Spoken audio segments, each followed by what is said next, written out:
Aking sinubukan at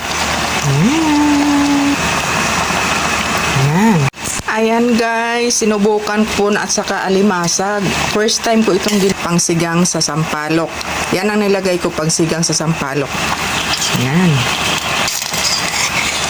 Alimasag at saka hipon na ang aking sariling menu. Yummy, tama lang sa timpla. Lagay na natin ang pitsay. Aking sariling menu. Ihuli natin yung dahon kasi madali lang yan siya maluto. So, namimiss namin yung gulay kasi ilang araw kaming hindi nakagulay kasi busy sa work. Yan. Yan ang alimasag na sinigang.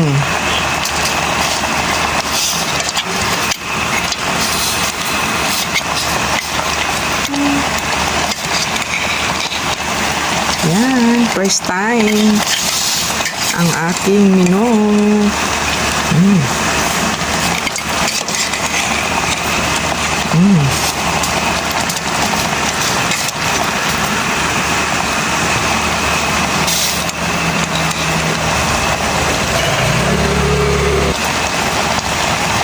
Alimasag at hipon sinigang.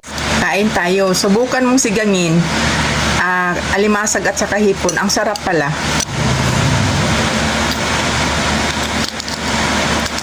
Kaya ang taba ng alimasag kahit maliit. Ang taba oh. Ang taba.